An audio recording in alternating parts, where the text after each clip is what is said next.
எங்கள் யூடியூப் சேனலுக்கு உங்களை வரவேற்கிறோம். இந்த சேனலுக்கு சப்ஸ்கிரைப் செய்யாதவங்க தயவு செஞ்சு சப்ஸ்கிரைப் செஞ்சிட்டு முழு பதிவையும் பாருங்க. இன்று மே 31, 2024 கிழமை வெள்ளிக்கிழமை, வைகாசி மாதம் 18ஆம் நாள். இன்றைய நாளுக்கான வழிபட வேண்டிய தெய்வம் திருவரங்கப் பெருமாள்.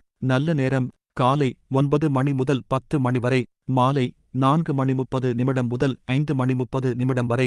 கௌரி நல்ல நேரம் மதியம் 12 மணி 30 நிமிடம் முதல் 1 மணி 30 நிமிடம் வரை, மாலை 6 மணி 30 நிமிடம் முதல் 7 மணி 30 நிமிடம் வரை.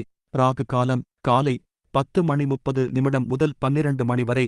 யமகண்டம் மாலை 3 மணி முதல் 4 மணி 30 நிமிடம் வரை. குளிகை நேரம் காலை 7 மணி 30 நிமிடம் முதல் 9 மணி வரை. திதி நவமி பிறை தேய்பிறை. இன்று சுபமுகூர்த்த நாள் இல்லை. இன்று கரிநாள். இன்று கீழ்நோக்கு நாள். ராசி பலன்: மேஷம் அமைதி, ரிஷபம் ஆர்வம், மிதுனம் சுகம், கடகம் சினம், சிம்மம் முயற்சி, கன்னி பரிவு, துலாம் பாராட்டு, விருச்சிகம் சிக்கல், தனுசு வாழ்வு, மகரம் பொறுமை, கும்பம் அசதி, மீனம் புகழ். மருத்துவக் குறிப்பு: தொடர் வயிற்றுப்போக்கு உள்ளவர்கள் பப்பாளிப்பழம் சாப்பிட வயிற்றுப்போக்கு குணமாகும். இன்றைய நாளுக்கான பொன்மொழி: உழைப்பின் வேர்கள் கசப்பானவை, அதன் கனிகள் இனிப்பானவை.